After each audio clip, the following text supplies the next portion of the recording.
When we look at the types of interest groups, there are two main types of interest groups that the textbook talks about, and it's a nice way to kind of break them up: public and private. Looking at the private interest groups and the public interest groups, the big thing that differentiates them is their goals. Okay? All interest groups exist to influence public policy. They want a specific outcome. They want to benefit in some way or not to be harmed. When we look at private interest groups, their main purpose is to seek economic benefits for their members. Okay? We tend to see these in business groups, agricultural groups, and labor groups.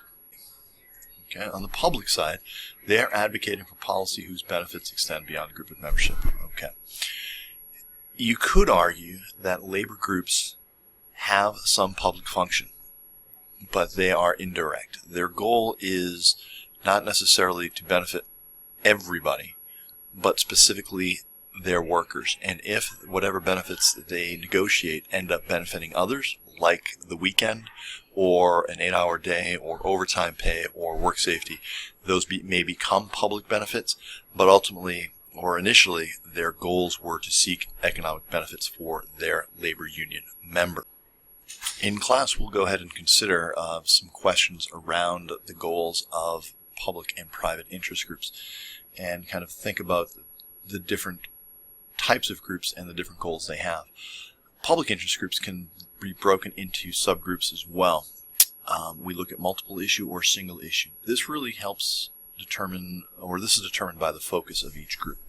Multiple interest groups, it can be racial or ethnic groups like the NAACP. We can have environmental groups like the Sierra Club, gender, sexual orientation.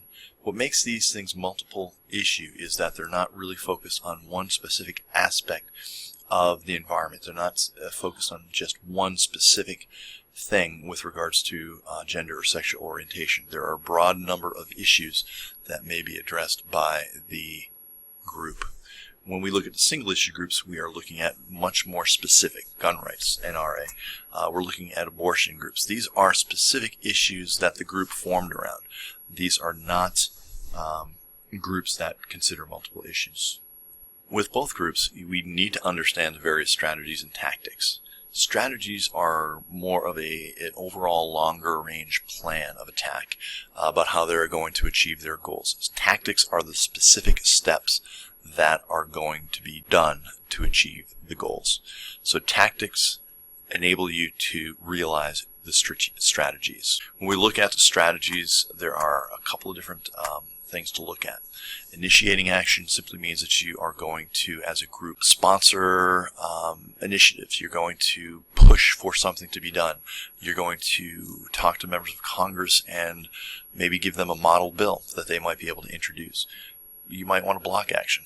You're going to figure out ways to stop something from happening. You're going to stop an appointment. You're going to stop a bill. You're going to stop a regulation from being implemented.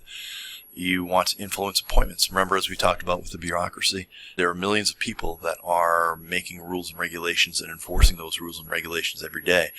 And you want to influence. You want people who are going to support your goals and are going to at least pick up the phone when you call. If nothing else, you want to have a voice in the decision-making process.